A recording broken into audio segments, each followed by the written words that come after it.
Destino. Bueno, vamos a decir todos Factor intrínseco.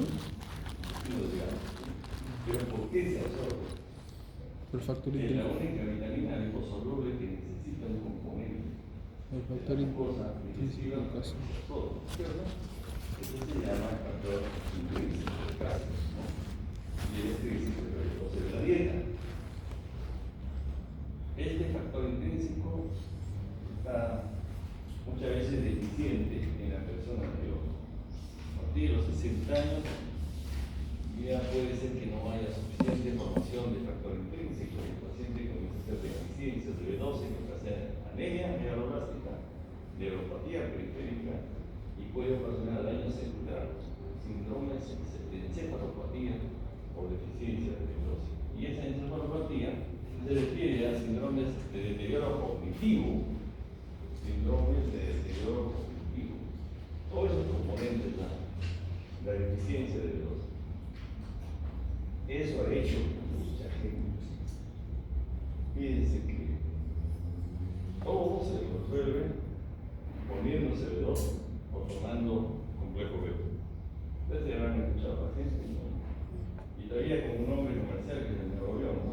¿Ya estás tomando el Neurobión? Sí, ya. Ya existe. Y una ilusión, ¿no? La B12 en la dieta se absorbe gracias al factor intrínseco, pero cuando ya se pierde, solamente hay dos maneras de reponer la B12: por inyectable, intramuscular, y por vía sublingual. Tomar cápsulas cargadas no tiene sentido de B12 porque no se absorbe, porque no hay factor intrínseco. Entonces, les voy comentando eso para que haya una continuidad y proyección hacia qué se hace, ¿no?, en cada caso. También hay neuropatías periféricas por factores tóxicos, por metales pesados, síndromes paraneoclásicos y el clásico síndrome de Guillain-Barré, que es relativamente frecuente, ¿no? La polirradiculoneuropatía idiopática aguda. Se llama el síndrome de Guillain-Barré. Polirradiculoneuropatía idiopática aguda. Polirradiculoneuropatía idiopática aguda. Antiguamente se llamaba polirradiculoneuropatía idiopática aguda desmineralizante, pero ya se sabe que no solamente es desmineralizante, puede ser también axonal. Entonces, mejor es polineuropatía idiopática aguda, nada más. El Guillain-Barré. El síndrome de Guillain-Barré, que es un trastorno eminentemente motor. Ya no es sensitivo, pues, lo que estamos viendo, pero lo incluimos dentro de este panorama de causas de lesión de nervios periféricos neuropáticos, porque al inicio da trastorno sensitivo subjetivo.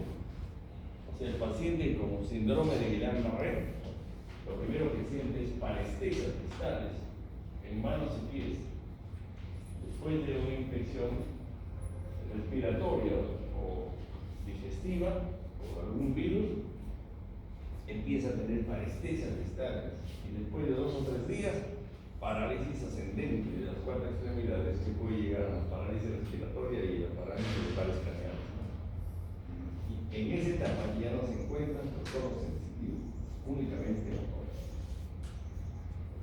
Entonces, recuerden esto: la estructura del nervio se puede estudiar y hacer una topografía precisa, no solamente con los síntomas y signos, sino con los estudios de electromiografía y velocidad de conducción nerviosa, que es el examen ideal para los trastornos neuropáticos.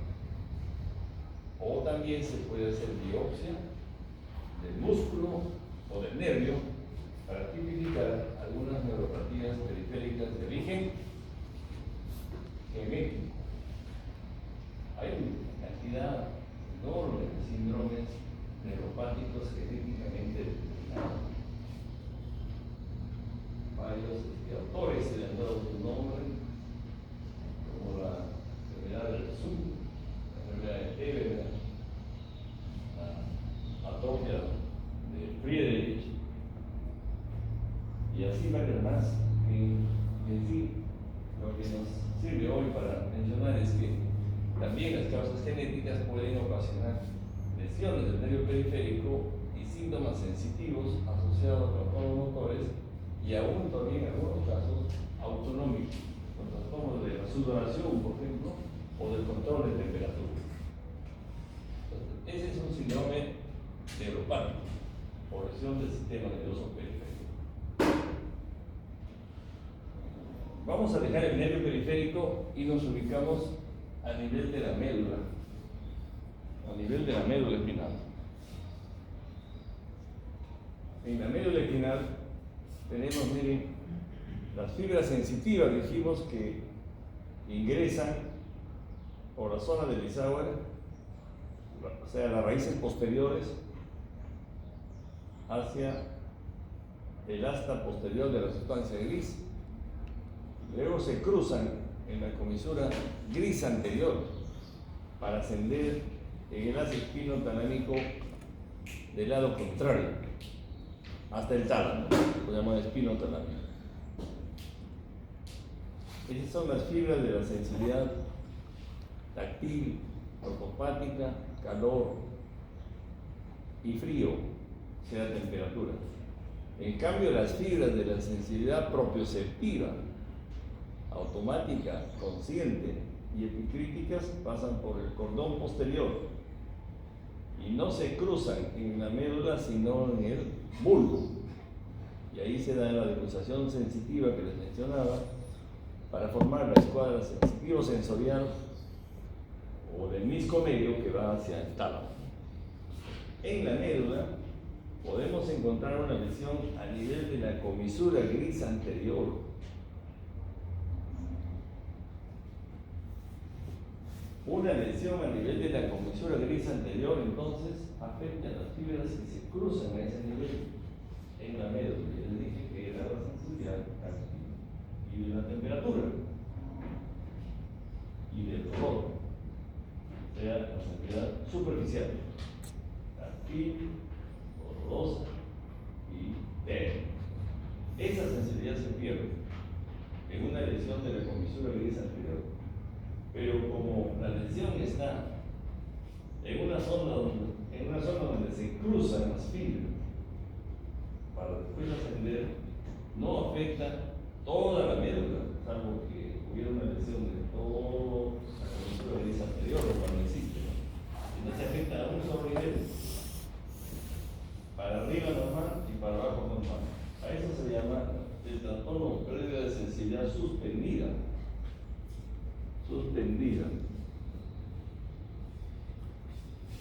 Se produce solo en el dermatoma donde está la lesión. Entonces el paciente, por ejemplo, vamos a poner que comienza a tener un síndrome de comisura gris anterior, pierde la sensibilidad térmica, dolorosa y táctil, y de repente está planchando y se quema y no lo siente. Se quemó. Entonces solo ese nivel, en ese segmento, por ejemplo, C8 o T1 de ambos lados, está la pérdida de sensibilidad. Entonces, si hay una pérdida de sensibilidad solo en un segmento, solamente en un dermatoma, en los dos lados o en un lado, entonces por eso se llama suspendido. Ni para abajo, ni para arriba. El tema es que teóricamente se pierde la sensibilidad táctil y térmica, tacto, dolor, calor y frío.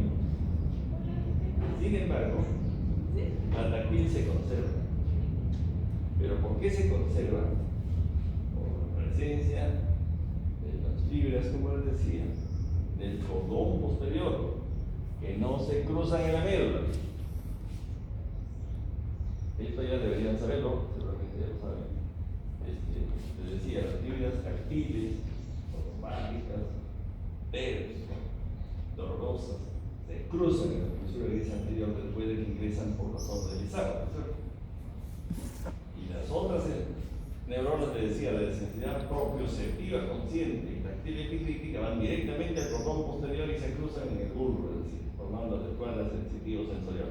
Entonces, una lesión en la comisura hace perder la sensibilidad táctil, térmica, dolorosa, pero como el cordón posterior está normal, como el cordón posterior tiene sensibilidad mucho más especializada que la táctil protocolática, entonces suple con mucha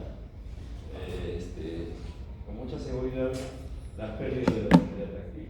Entonces la persona no pierde la sensibilidad táctil porque la epicrítica del cordón posterior suple esa pérdida.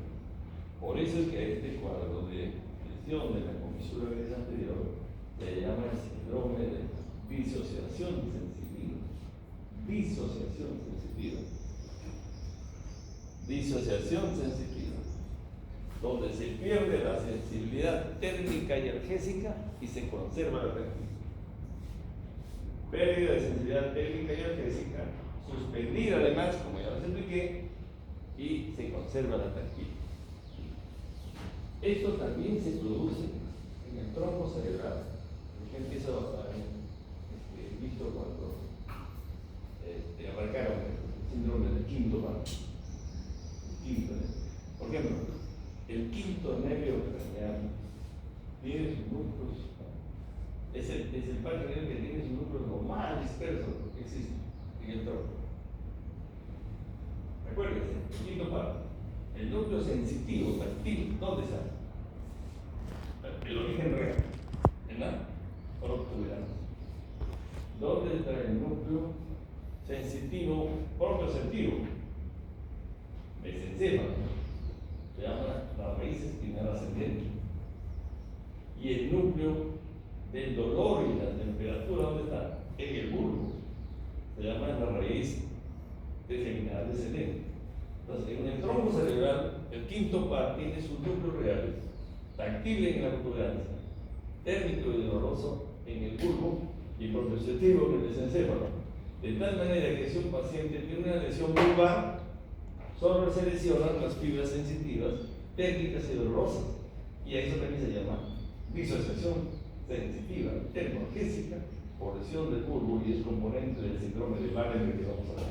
Entonces, a cualquier nivel del sistema nervioso central, ya sea en el tronco o en la médula, si se lesionan las fibras que se cruzan, se afectan solamente las funciones de la sensibilidad térmica y dolorosa y no la táctil, porque el cordón posterior que está normal está supliendo la pérdida de la sensibilidad táctil.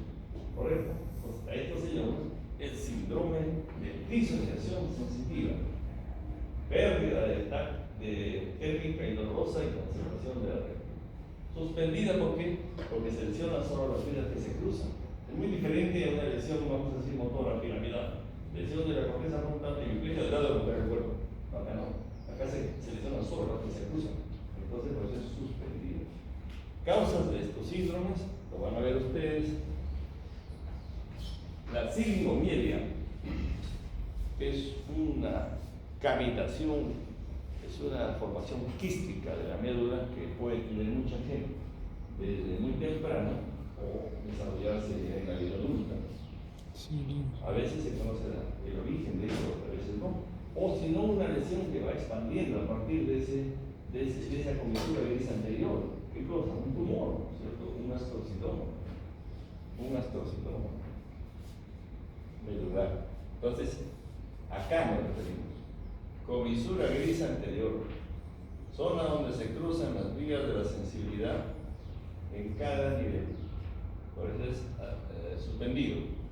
Acá se produce la dilatación del conducto del epéndimo. Ahí ven ustedes, está el conducto del epéndimo, ese punto negro, que es familiarmente virtual. No es un espacio que esté lleno de líquidos cefalorraquídeos, es virtual, no hay líquido. El líquido se acaba en el cuarto ventrículo, en el óvulo, que es el ángulo inferior del cuarto ventrículo. Pero si tiene una persona una sigmomielia, se dilata ese conducto del epéndimo, se puede llenar de líquidos cefalorraquídeos. Esa es la sigmomielia. El caso, estos casos, futuro, claro, se va a ver el tratamiento obviamente en este caso quirúrgico, ¿no? Las operaciones. Se puede asociar otros trastornos, porque La degradación quística o el blastocitoma que crece en este segmento de la médula, o sea, la comisura gris anterior, también puede afectar la estructura vecina. Si la primera que encuentra es las astas anteriores de la sustancia gris, astas anteriores de la sustancia gris, las puede lesionar. Y cuando se lesionan las astas anteriores, se producen los motores, obviamente, ¿no?, de las motoneuronas alfa. Y si se lesionan las astas intermedias, las motoneuronas gamma. Las motoneuronas alfa son las del movimiento voluntario, es la neurona periférica, es la neurona distal que ya conocemos. Y las motoneuronas gamma son las neuronas de control del tono muscular, del sistema gamma, tono muscular. Entonces estos pacientes pueden tener atrofia muscular por lesión ya del asta anterior, no por la lesión sensitiva. Como les dije hace un momento, la característica de la lesión de la neurona motora periférica es la atrofia muscular. Un paciente puede tener lesión de motora central o hemiplegia años y no tiene atrofia, salvo hace mucho tiempo de inacción. Pero en cambio, el que tiene lesión de neurona periférica rápidamente tiene atrofia muscular. El ejemplo más típico es el de la esclerosis lateral amiotrófica, que produce parálisis. Gracias. Ya estoy saliendo un poquito de los síndromes sensitivos, pero voy a explicar, que produce parálisis y atrofia muscular. La lesión de asta anterior, atrofia, y un signo que se llama la fasciculación. Seguramente cuando nosotros entramos en motores, dijeron que no, ahí revisaron eso. La fasciculación es un movimiento de algunas fibras musculares que se puede percibir a través de la piel como un movimiento vermiforme, ¿no?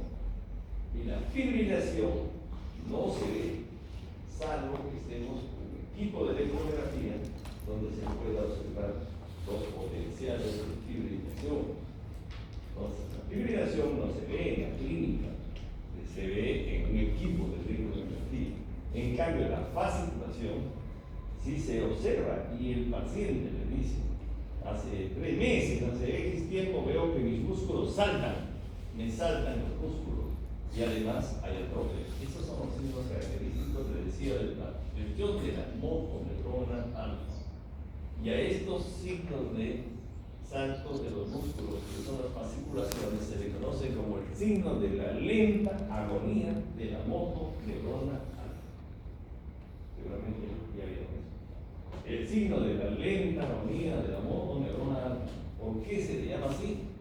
Porque hay lesiones agudas que lesionan el asta anterior. Por ejemplo, la polio. O que no sea ni el polio que ya no se ve, pero otro virus puede afectar al asta anterior. O una hemorragia de la médula, hematomielitis, o un infarto de la médula, que es una mielomalacia, una mielomalacia. Cualquier enfermedad aguda del asta anterior no produce fasciculaciones. Solo se observa en las lesiones de la motoneurona alfa, pero que es lentamente progresiva, como la esclerosis lateral amiotrófica. Ejemplos clásicos, siempre recomiendo leer a Eleutheritis, representante de artista, gran artista de miembro del país, que tuvo esclerosis lateral amiotrófica. Su primer signo fue justamente al cantante le tocó pérdida de la voz por parálisis de los músculos, de la formación y atrofia. Visitó muchos neurólogos y todos le hicieron ver que el tema era lamentablemente irrecuperable. Y bueno, ya, se llama, su libro se llama Yo Pedro, no sé si lo han visto, lo han leído. Yo Pedro se llama así. Y ahora obviamente hace unos meses ha publicado su esposa en memoria, algo, ¿cómo se llama? Vivir, creo que es Vivir con Pedro, algo así, pero donde relata sus experiencias. Y a nivel mundial es Stephen Hawking, ¿no? El físico, que me descubrió esclerosis lateral amiotrófica con parálisis, atrofia, fasciculaciones pero con su mente al 100%. Por eso que, por ejemplo, Pedro Alberto hasta el final siguió conduciendo completo. Y Stephen Hawking inventó una computadora y una pantalla que él pensaba, miraba y hablaba, ¿cierto? Se sabe esa historia, y conversaba y podía dialogar estando paralizado completamente. Bueno, esos signos también se pueden ver asociados a un síndrome mesencémico justamente porque está afectando el centro medular. Vamos a ver entonces a este mismo nivel, estamos en el centro periférico, estamos en la médula, al costado de la médula están los ganglios sensitivos, la cadena de ganglios sensitivos para recuperar. Estos ganglios sensitivos tienen a las neuronas sensitivas que vienen del sistema nervioso periférico, de los receptores de todo el cuerpo, tanto de la piel, del aparato estructural, del músculo esqueleto, de las bíceps, todos estamos ahí, acá. Ahí recalan todas las fibras sensitivas antes de juntarse y viajar hasta el tálamo. Viajar hasta el tálamo por la vía espinocaudal, lateral, anterior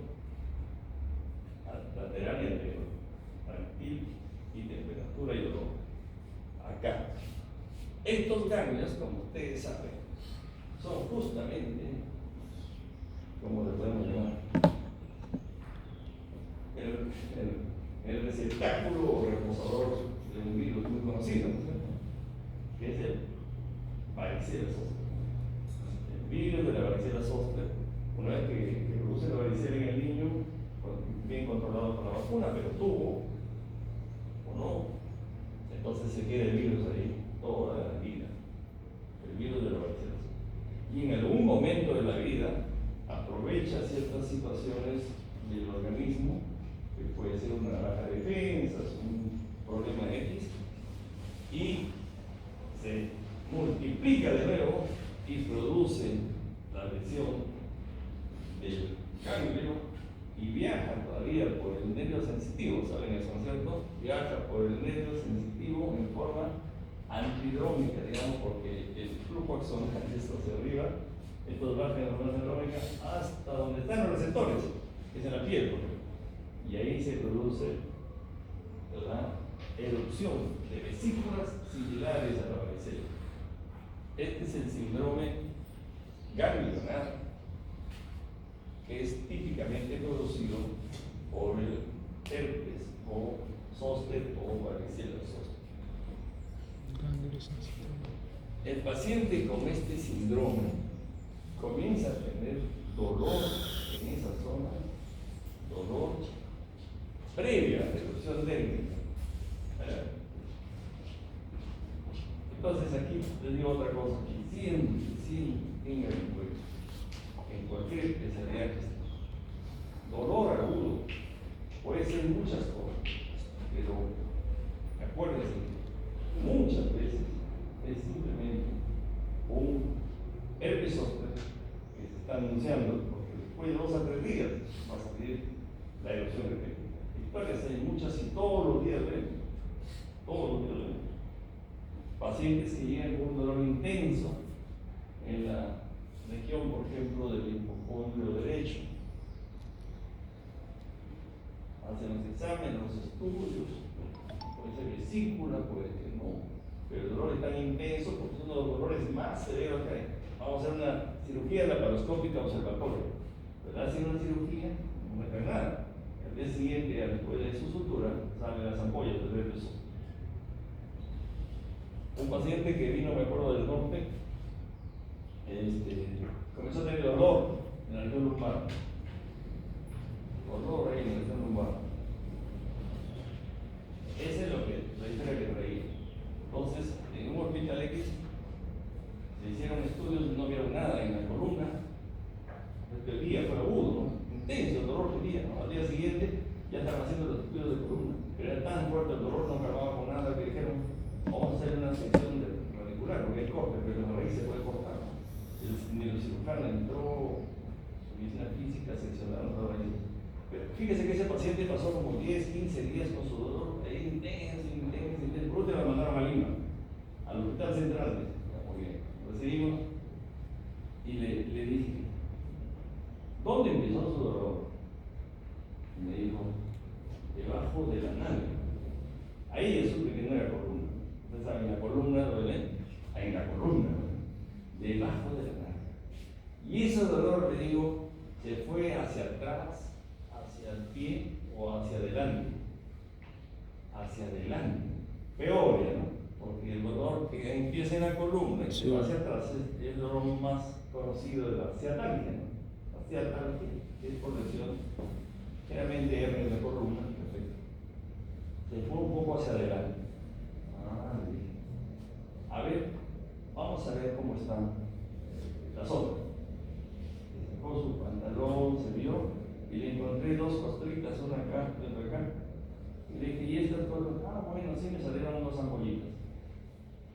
Entonces, no existía explicación hasta ese momento. Era otro caso de herpes zóster, de la región del medio pudendo, más o menos, hacia adelante.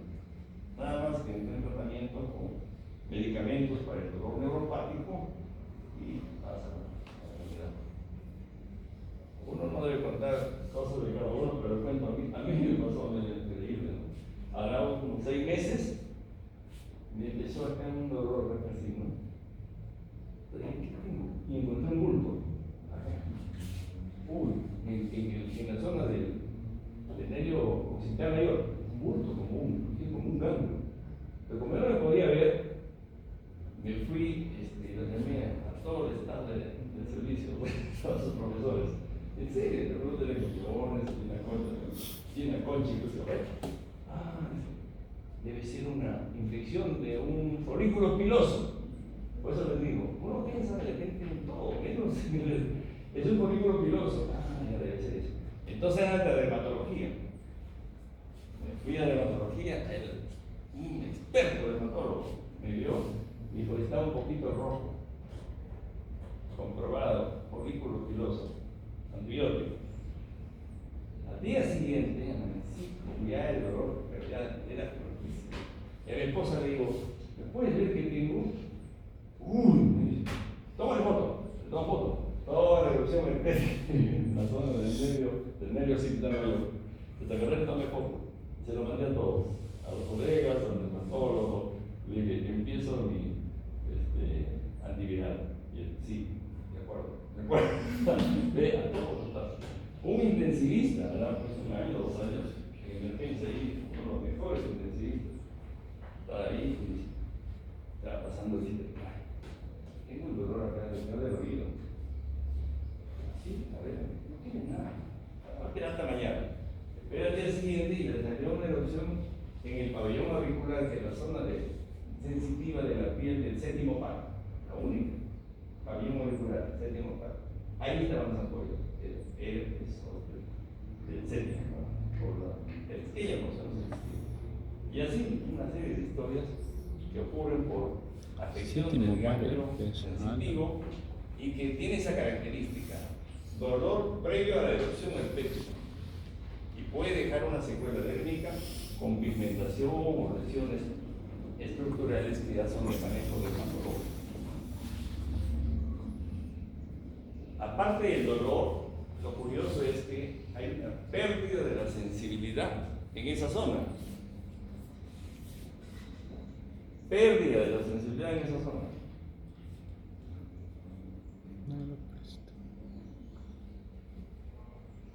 Es curioso porque el paciente puede quedar con parestesias y con dolor neural de esa zona, pero cuando se le examina, no siente. Vamos a suponer que le salió el herpes en el tórax, por ejemplo, igual. Entonces, ahí tiene un dolor intenso. Cuando usted pone la aguja, no siente. Por eso que eso se llama anestesia dolorosa. Parece una contradicción, ¿no? Además, anestesia dolorosa. La lesión del ganglio sensitivo hizo perder la sensibilidad. ¿Pero por qué duele? Porque el ganglio produce descargas de sensación dolorosa hacia el tálamo y la corteza cerebral. O sea, desde el ganglio para arriba está bien,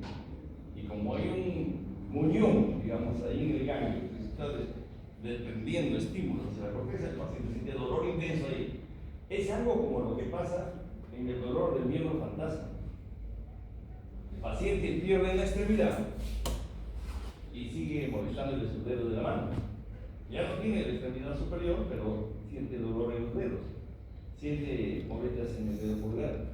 ¿Por qué? Porque las fibras lesionadas, en el nivel que corresponde, emiten información hacia la corteza cerebral del lado contrario y hace que la persona sienta esas molestias cuando ya no existe la extremidad. Algo parecido ocurre en el síndrome ganglionar. Lesión del ganglio, pérdida de sensibilidad a anestesia, pero dolor por la descarga central en la misma zona. Estas enfermedades de varicela zoster pueden, por la lesión del ganglio, producir un dolor severo, muy intenso, crónico, por años, que finalmente tienen que hacerse procedimientos ya súper complejos para tratar de controlar eso. Es frecuente que ocurra neuralgias crónicas post-herpéticas. La erupción característica, que nos da el diagnóstico, y bueno, los exámenes que se hacen son los exámenes rutinarios en la búsqueda de algún problema, ¿no? Diabetes, algún problema de autoinmunidad, algo. Si la persona tiene más de 60, es simplemente enfermedad. Y los 60 es frecuente que ocurran reactivación de las varicelas, no buena cosa. Muy bien. Seguimos a nivel de la columna y la médula. Hemos visto lesiones en la fisura gris anterior, que da un trastorno sensitivo que se llama el trastorno sigmoidélico. Una lesión en los ganglios sensitivos, que son los síndromes ganglionares, el síndrome ganglionar, con pérdida de sensibilidad y dolor crónico, anestesia dolorosa, como decía. Y también hay lesión a nivel de las raíces. Como sabemos, existen 31 pares de raíces espinales motoras y 31 pares de raíces sensitivas. La lesión puede ser a cualquier nivel. Cualquier raíz se puede lesionar. Y el síntoma característico es lo que les comentaba hace un momento, en este caso esta señora que vino con un herpes lumbosacro, pero en el caso de hernias, en el caso de lesión radicular, el dolor es irradiado como una descarga eléctrica. El lumbosacro se irradia hacia la parte posterior hacia adelante. En la cervical se irradia hacia el miembro superior, dependiendo de la raíz contractiva, hacia la parte externa, medial o posterior de la mano. Se llama el síndrome cérvico-braquial. Síndrome radicular ciatánico, como en las piernas es más frecuente. Síndrome ciatánico o lumbo ciatánico. En caso del miembro superior, síndrome cérvico-braquial. Síndrome doloroso cérvico-braquial. Lesión de las raíces sensitivas, que si además de las raíces sensitivas se produce lesión de la raíz motora, también habrá signos motores en esa zona, como parálisis, hipotrofia, hiporreflexia, arreflexia. Por eso que un paciente con un síndrome radicular cervical o lumbosacro puede presentar, además de trastorno sensitivo subjetivo, que es el dolor intenso radicular, también en el examen motor, disminución de la fuerza en ese miotoma, ya no dermatoma, miotoma, disminución del reflejo. Y es característico. El paciente con una hernia, por ejemplo, una lesión radicular lumbosacra, tiene pérdida de reflejo vaquilio o pérdida de reflejo rotuliano solamente incitado, atrofia y falta de fuerza. Esos cuatro componentes se quedan, ¿no? Sensibilidad, fuerza muscular, reflejos y trofismo, músculo, ese segmento, miotoma. Entonces se asocian síntomas sensitivos más síntomas motores, sobre todo dolor radicular, anestesias y hiporreflexia, parálisis, atrofia muscular. La causa más frecuente, las hernias de discos intervertebrales. Las hernias de los discos intervertebrales. Hace poco vi un señor, un joven, 47 años, que viene del norte, de Cajamarca, del Amazonas, y viene preocupadísimo porque el dolor que tiene en la lumbar se le irradia hasta la pierna, por la parte posterior hasta la planta del pie, y el dolor que tiene en la cervical se le irradia hasta la parte braquial, anterobraquial, y la inminencia de la sea para cualquier médico que lo ha podido ver allá también, es bien sencillo, ¿no? Todo lo dijo la barra, ¿qué enfermedad tiene? Ninguna. ¿Sufre diabetes? No. ¿A qué se dedica? Soy productor agrario y todos los días cargo quintales de abono, la cosecha, todo. O sea, el ejercicio físico. O sea, la causa más frecuente de las hernias de la columna por la afección de los discos es el esfuerzo físico. O sea, es un traumatismo de la columna por el esfuerzo físico, o sobrecarga de columna. Hay una evidencia científica ya, de que también depende de factores genéticos. O sea que la gente que sufre de hernia de columna es porque tiene genéticamente una predisposición, una debilidad, vamos a decir, genética de los discos de la columna, y no necesita llegar a edades avanzadas para tener hernias. Muy jóvenes tienen hernias, a veces por poco esfuerzo o regular esfuerzo. Entonces, esa es la causa. También, por supuesto, que una raíz se puede afectar por muchas enfermedades otras, ¿no? Un tumor puede afectar la raíz, un quiste, una infección, la brucela, por ejemplo. La brucelosis, uno de los síndromes de la brucelosis, una enfermedad poco frecuente, que produce en el sistema nervioso es la enfermedad poliradicular. Afectan la brucela, muchas raíces, y produce ese trastorno. En estos casos se debe hacer examen de imágenes, así como en el caso anterior de la médula, no del ganglio. Hay que hacer imágenes, aparte de las electromiografías y velocidad de conducción, que nos da mucha información, las radiografías de columna, la tomografía o una resonancia magnética para completar el estudio. Puede afectarse una raíz, puede afectarse varias. Las más frecuentes son las cervicales y las lumbosacras. Puede haber también dorsales. Y casi con frecuencia, como hay un factor, les digo, de predisposición genética, el paciente viene por hernias de columna lumbar, pero en algún momento aparece a nivel cervical también o viceversa. Salvo, acá también habría que agregar las traumáticas. Traumáticas por un accidente, un traumatismo vehicular, por ejemplo, puede haber una hernia de columna. Seguimos en la médula. Este síndrome es al revés del que habíamos comentado en el síndrome siringomiélico. Les decía que el síndrome siringomiélico se caracteriza por la pérdida de la sensibilidad dolorosa y térmica y conservación de la táctil. ¿Por qué? Porque a pesar de la lesión de la comisura, las fibras sensitivas, epicríticas y proprioceptivas conscientes del cordón posterior estaban conservadas. Aquí es al revés. La lesión se produce en el cordón posterior, en los cordones posteriores. Entonces, ustedes pueden deducir. Pero que se pierde la sensibilidad proprioceptiva consciente y táctil epicrítica. ¿Qué es lo que se conserva? La sensibilidad extraceptiva, dolorosa y térmica, es al revés.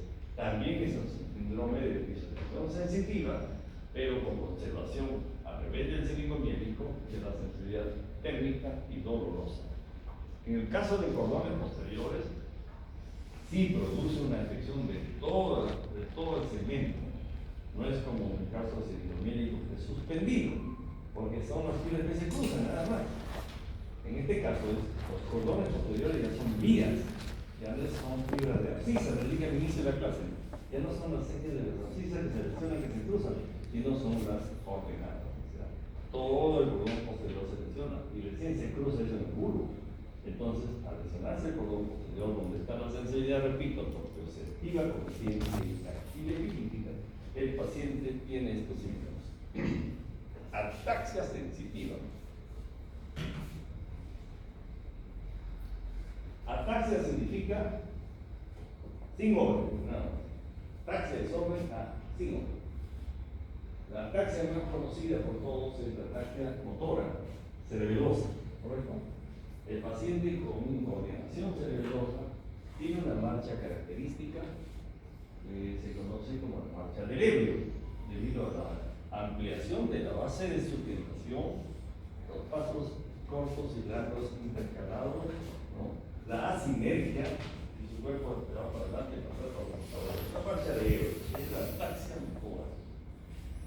Un caso bien parecido es así como se me es el que se produce en las lesiones del cordón posterior. En los casos de lesión del cordón posterior se pierde la información propioceptiva consciente, que es la que nos permite realizar la marcha y todos los movimientos en forma automática, sin que estemos pensando cuántos pasos voy a dar, qué largo va a ser mi paso, o qué posición voy a tener. Nada, uno hace automáticamente todas las funciones del desplazamiento y eso lo permite el cordón posterior. ¿Dónde empieza el movimiento? Ya le dije también, ¿recuerdan? Empieza con la sensación. Entonces, para que una persona tenga un buen movimiento, tiene que tener una buena información sensitiva del cordón posterior, de cómo es el piso, qué distancia existe en cada paso de los objetos, etc. Entonces, esa sensación, esa información sensitiva para los pacientes se pierde y el paciente camina igualito que el cerebeloso. Pero, ¿cuál es la diferencia? ¿La saben? ¿No? La diferencia es que esa falta de información propioceptiva consciente por lesión del cordón posterior puede suplirse con la vista. Entonces, el paciente que tiene lesión del cordón posterior mira el piso, mira los pies y camina bien. Por eso se dice que usa sus ojos como bastones. Entonces, en la ataxia sensitiva por lesión del cordón posterior, el paciente usa sus ojos o su vista como bastones. A diferencia del cerebeloso, que puede querer mirar bien todo, pero igualito está ebrio, igualito se cae.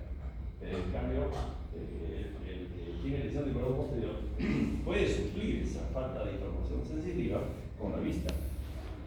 Entonces, le repito, si no sé cómo, que usa su vista, su visión como bastones.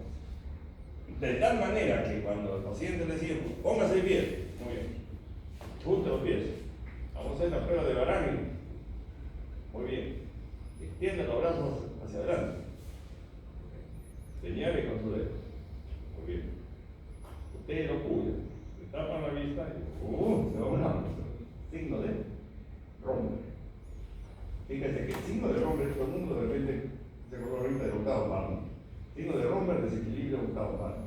Pero el signo de romper fue descrito en los pacientes con lesión medular de cordón posterior, porque eso fue lo que más antiguamente se veía, que es la luis, o sea, la causa más frecuente, no actual, pero en la historia de la medicina, es la luis terciaria, la sífilis, causante degenerativa del cordón posterior y producía esto.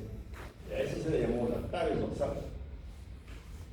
Acá está las nubes. Por eso se llama el síndrome tabético, tabes dorsal. Tabes significa atrofia de generación. Dorsal, cordones posteriores, la región dorsal de la mente. Tabes dorsal o síndrome tabético. Actualmente se puede ver pacientes con lesiones de cordón posterior por otras causas, como los carenciales, deficiencia de B12 o enfermedades debilizantes como la esclerosis múltiple. Lesión de controles posteriores se puede ver por eso. Y una enfermedad muy común en el Perú, que es la mielopatía crónica por HTLV1. Ustedes saben, el HTLV1 es un virus que fue el primer retrovirus que se descubrió en 1982 por recombinación de DNA peróxido.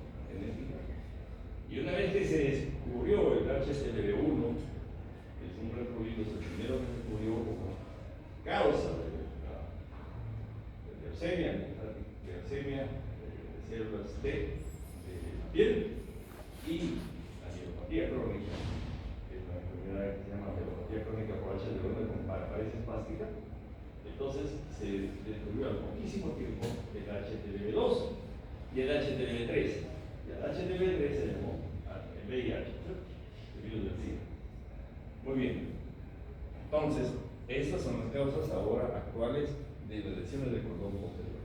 El paciente con lesión del cordón posterior, entonces se puede ver por una lesión deslizante, por una lesión descanicial o por infecciones virales por HTLV. En el Perú es frecuente y se asocia estas lesiones del cordón posterior a lesiones del cordón lateral y también da paraparesia espástica progresiva. Paraparesia espástica progresiva. Paciente que comienza a caminar con espástico, con hipertonía de los miembros inferiores. Un hemipléjico camina con hipertonía de un solo lado. Pero estos pacientes, como tienen hipertonía de los dos lados, caminan como si fueran dos hemipléjicos. Entonces tienen esa marcha en tijeras, ¿ya? En tijeras. Esas pacientes con neuropatía crónica o HTLV1 tienen signos sensitivos, entonces, de ataxia sensitiva, hipoestesia, ¿de acuerdo? Vibratoria o apalestesia y signos motores. A este proceso de HTLV1 hasta el 1982 se le conocía como la paraparesia espástica tropical. ¿Por qué? Porque se veían mucho en los países tropicales. Y el Perú también es un país considerado dentro del grupo de los países tropicales. Pero fíjense que ese nombre de paraparesia espástica tropical cambió cuando se descubrió mucha gente con esta enfermedad también en las islas del Pacífico, ¿no? Cerca de Japón. Entonces dijeron, ya no es del tropical. Entonces, ¿qué le llamamos? Dijeron, es un poco antes del 1982. ¿Qué le llamamos? Ya dijeron, paraparesia espástica del Pacífico. Se agarró del Pacífico, Caribe y las islas del Pacífico. Pero a poquito tiempo se descubrió. Y por eso que se llama, ahora les digo, si ustedes buscan en la clasificación internacional de enfermedades, ¿no? El CIE-10, todavía lo encuentran como paraparesia espástica tropical. Pero en la mielopatía crónica por HTLV1. O bien, síndrome sensitivo de cordón posterior. Seguimos en la médula. La médula puede sufrir un infarto, es decir, miómas por obstrucción de la arteria espinal anterior, sobre todo, o puede sufrir una lesión de la hemimédula por un traumatismo, un accidente, o puede sufrir la lesión de la hemimédula por un tumor. La lesión de la mitad de la médula se conoce como el síndrome de hemisección medular o una mielitis, ¿no? O una enfermedad debilitante, la hemimédula.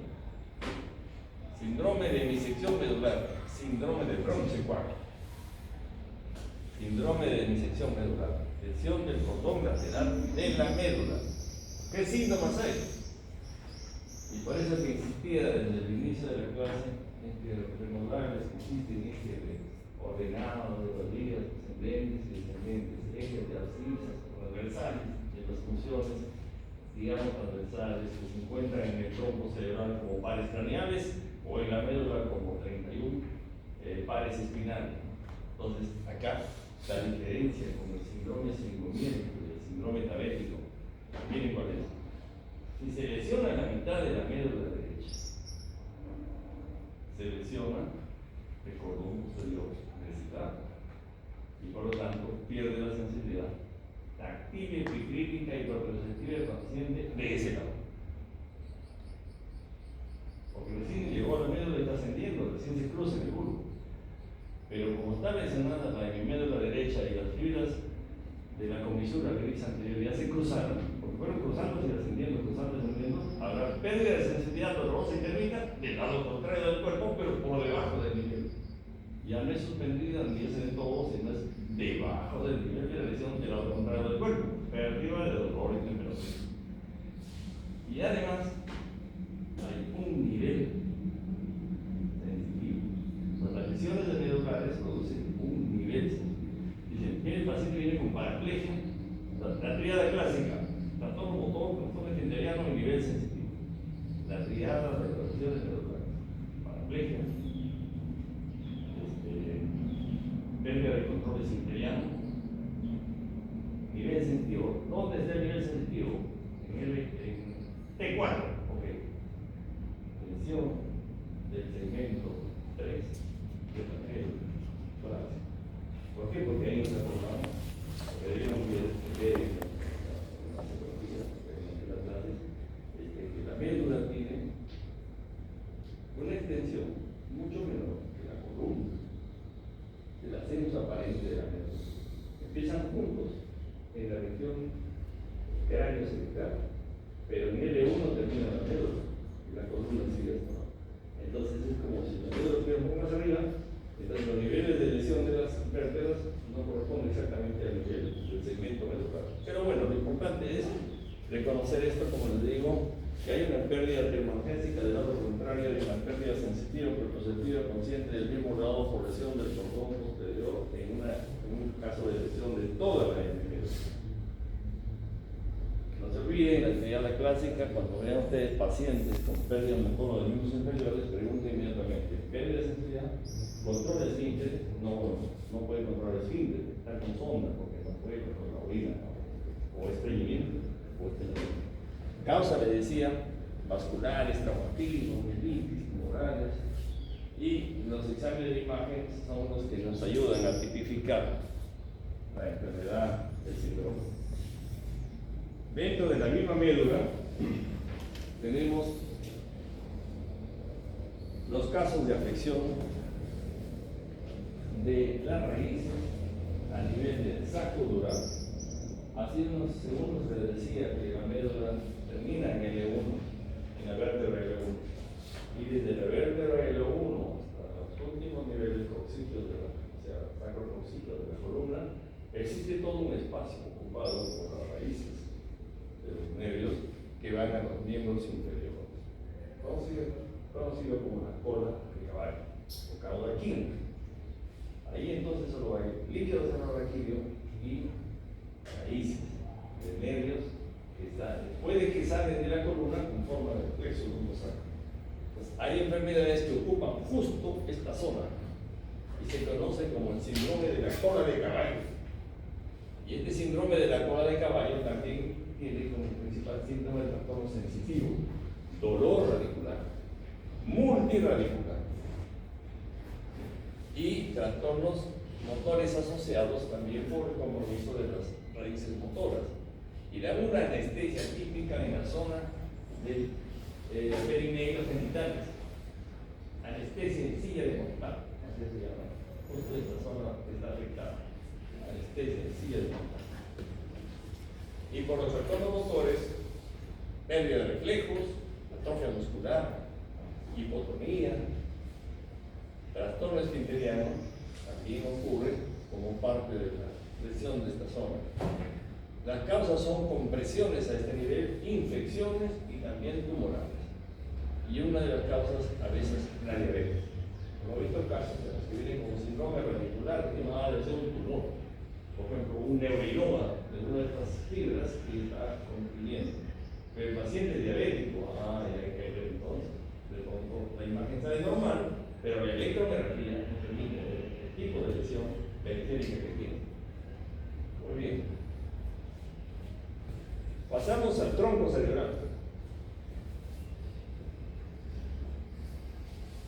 En el tronco cerebral encontramos el primer nivel sensitivo, que es el bulbo. El bulbo. La lesión de la mitad del bulbo es frecuente por un infarto de la arteria de la fosita lateral del bulbo, que es dependiente de la cerebelosa, de la arteria, después de las vertebrales, sale la cerebelosa anterosuperior, posterior pero anterosuperior, anterior y posterior. Típicamente esta arteria sale de la posterior, pero la pica, ¿no ha leído? La arteria pica, posterior, arteria lateral, arteria cerebelosa posterior, pica. Entonces la obstrucción de la arteria, esta pequeñita arteria, produce un infarto de la porción lateral del bulbo bulbo lateral. ¿Qué encontramos? En el bulbo, anestesia de quinto par. Pero ya les dije, ¿qué tipo de sensibilidad se perderá en un síndrome de Barber por infarto de la mitad del bulbo? La sensibilidad táctil del trigémino, dolorosa, dolorosa y térmica, que es la que está en el bulbo, la raíz descendiente terminal. Porque si fuera la protuberancia, ahí hay anestesia acá. Acá es anestesia periférica. Acá es anestesia térmica y dolorosa. Hay esa sistematización de eso en el trigémino. Entonces hay anestesia del quinto, pero térmica y dolorosa. Luego encontramos hipoestesia o anestesia del lado contrario del cuerpo, porque ya se cruzó la vía sensitiva, el gran cordón posterior ya se cruzó, formó la vía del menisco medio, cinta de red media, que junto con las fibras espinotalamitas terminan en el núcleo ventral posterior del tálamo, ¿cierto? Núcleo ventral posterior del tálamo, ahí termina. Entonces se produce pérdida de la sensibilidad hemorrágica de la cara, pero pérdida de la sensibilidad en el lado contrario del cuerpo, somática corporal total. Pero en el bulbo también hay otras funciones, los pares craneales. Habrá entonces lesiones del noveno, del décimo par, alteraciones de la coordinación, porque las vías cerebrosas también están pasando por ahí. Pensé que no había puesto. Y el que les decía, síndrome simpático de Horner. Porque el sistema simpático, que tiene su estructura del plexo pericarpio hasta el bulbo y luego la médula cervical, entonces al lesionar esta función lateral del bulbo, se afectan las fibras simpáticas y produce un síndrome de Claude-Horner de ese mismo lado, del mismo lado, que se caracteriza por esa tos intolerable, enoctano, se lo hago como un segundo, enoctano, miosis y anhidrosis de la mitad. También ya saben por qué miosis, porque predomina el parasimpático cuando se inicia el simpático. Las fibras parasimpáticas tercer párpado provocan una contracción del ojo. ¿Por qué se cae el párpado ligeramente? Porque se afectan las fibras del párpado. No, porque alrededor del párpado del tercer párpado. ¿Qué se afecta? Las fibras del músculo del Müller, así se llama ese músculo chiquito, del sistema simpático que está en el elevador del párpado. Entonces, se produce una tosis leve, caída del párpado moderada. En cambio, la lesión del tercer párpado, tosis no. Entonces, el síndrome de Claude-Horner produce leve tosis palpebral porque se afectan las fibras musculares simpáticas del elevador del párpado. Muy bien. Llegamos al tálamo y después finalmente a la corteza cerebral. El tálamo, les decía, es el gran núcleo opuesto de las vías sensitivas. Todas pasan por ahí antes de llegar a la corteza cerebral, incluyendo la de los pares craneales, ¿no? Ustedes saben que los pares craneales, como las vías olfatorias, las visuales, auditivas, todas pasan por el tálamo, donde están los cuerpos cerviculares, laterales, mediales. A las vías sensitivas de toda la economía, los segmentos superiores e inferiores, entonces obviamente todos pasan por ahí, por un simple núcleo, el núcleo ventral lateral posterior, el núcleo ventral lateral posterior. De tal manera que una lesión del tálamo, que se conoce como el síndrome de Denyer-Lincoln, una lesión del tálamo provoca síntomas en el lado contrario del cuerpo, porque ya todo se va a desplazar. La sensibilidad. ¿Qué cosa provoca? Pérdida de sensibilidad en el lado contrario del cuerpo, o sea, hipoestesia del lado contrario del cuerpo. Pero hay un síntoma muy característico, muy peculiar, que incluso no tiene una explicación completa, que es una sensación de dolor crónico, no neurálgico, que se produce y que se conoce como la hiperpatía dolorosa. Pero pacientes a veces no lo pueden explicar bien, pero dicen es un malestar muy intenso del lado contrario del cuerpo, como un dolor gravativo. ¿Sí? Entonces, esa se llama como la hiperfatiga dolorosa del lado contrario del cuerpo, con pérdida de sensibilidad, algo parecido a lo del ganglio, ¿no? La anestesia dolorosa, algo así. Pérdida de sensibilidad y duele. Entonces, se conoce como la hiperfatiga dolorosa, con anestesia de ese lado del cuerpo, del lado contrario. Pero además, existen otras funciones afectadas, como las vías del cerebelo. Las vías del cerebelo toman su núcleo en el núcleo ventral intermedio lateral. Las sensitivas el ventral lateral posterior, las cerebelosas el ventral lateral intermedio. Entonces también se afectan a veces cerebelosas y habrá incoordinación del lado contrario del cuerpo. Incoordinación cerebral, como un cerebeloso.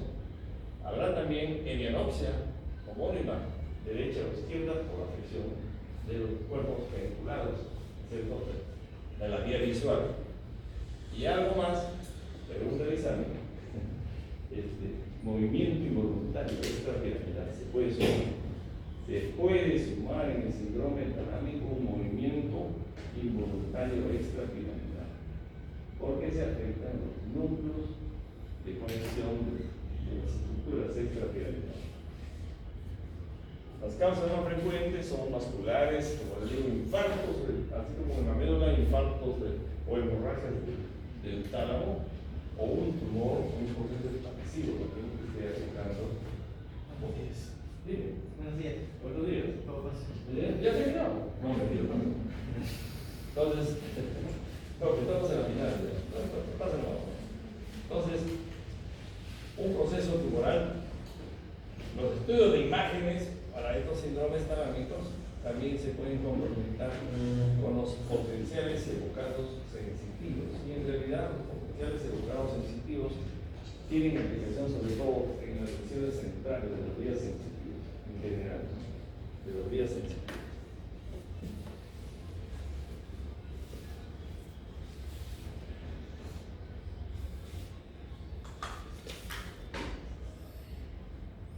Finalmente, el síndrome parietal. Entonces, hemos hecho un recuento, digamos, de los síntomas sensitivos que encontramos en los síndromes diversos, de la parte más periférica, desde el medio periférico hasta la parte más central, que es el lóbulo parietal. Al final, ahí terminan proporcionando la información que se encarga de registrar o recibir los receptores en toda la economía, ¿cierto? En todo el cuerpo, terminan finalmente dando esa información acá. ¿Para qué? Como les dije, el movimiento empieza con la sensación. Para que el lóbulo prefrontal organice el trabajo motor, necesita información de cómo están las estructuras y cuál es la situación, y eso lo da el sistema sensitivo. Entonces, el lóbulo parietal, cuando se lesiona, produce trastornos sensitivos que ya se conocen como trastornos simbólicos de la sensación. Es parte de las funciones cerebrales superiores que ya hemos visto, como la anosognosia. ¿Qué es anosognosia? Es un término bien curioso porque indica que la persona puede tener incapacidad de reconocer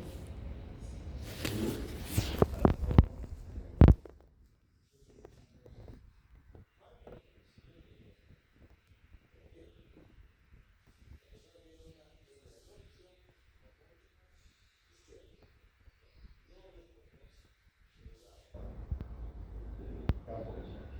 Sí, para que se te ve, si ve bien todo, claro que sí. Ahora el camino.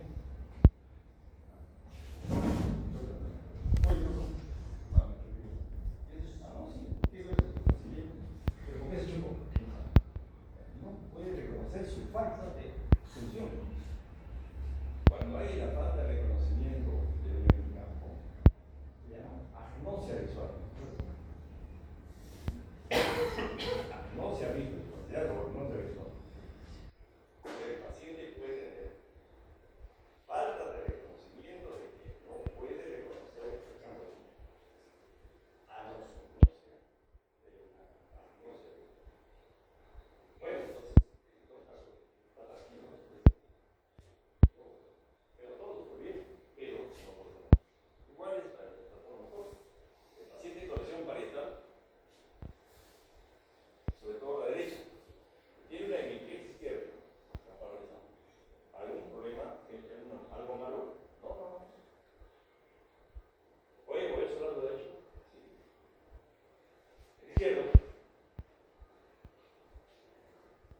¿No fue bueno?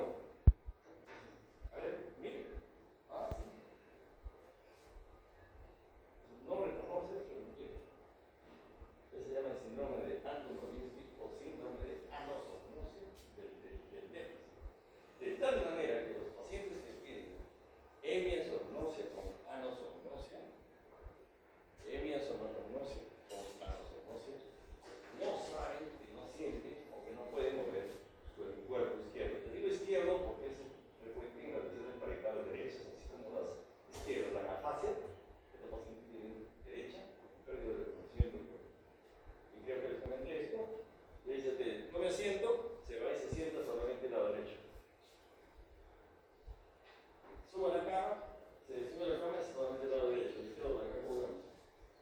Y muchas veces sucede que al día siguiente refiere que siente que otra persona está hay otra persona.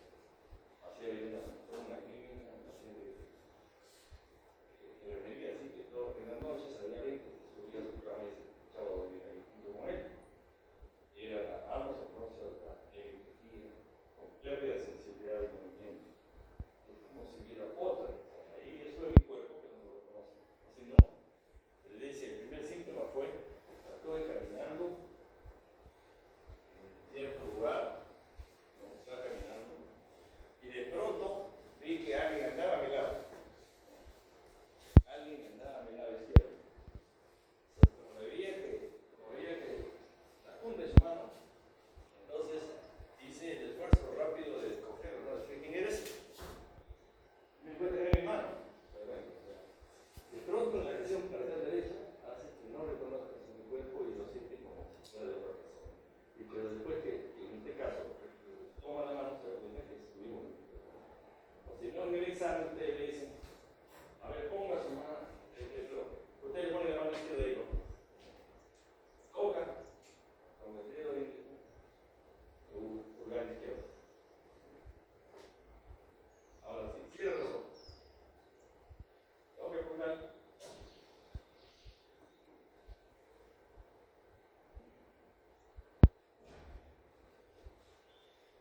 Pero bueno, o sea, no lo ubica, pero lo encuentra desde la parte hacia o puede encontrar. Ya sea manera hemiasognosia, con anosognosia, extinción sensorial. Extinción sensorial es cuando una persona, pon la mano así por favor, cierra los ojos, y dice si te toco la mano izquierda o derecha, ¿ya? A ver, ¿qué mano toqué? ¿Y ahora? ¿Ahora? ¿Ahora? Entonces, la persona que tiene una lesión parietal le reconoce, tocaste a la derecha, a la izquierda, las veces que quiera. El momento que le pone los dos, solo reconoce el lado sano. Perfecto, o sea, pone las dos manos a la derecha. ¿Qué pasó? Se extinguió la información sensorial de la izquierda por la cinta. Pero cuando le tocas, extinción sensorial. Agrafognosia. Ella hacen gráficos para que reconozca a la persona. Con la mano cierra, por favor. Cierra los ojos un poquito. ¿Qué número o qué gráfico es ese? ¿Qué gráfico es ese? Ya. ¿Ven? Ese es el video. Bien. Yo le puse un mono, pero si le pongo en dirección a mí, cuando ustedes examinen, siempre concéntrense en lo que la persona realiza. O si no, le ponen una M, examínense. Dibujan una M, pero se le dibujan en sentido lateral y dice Z. Y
síndromes, están los síndromes sensitivos que hemos descrito, mejor así un resumen, y están los síndromes corticales.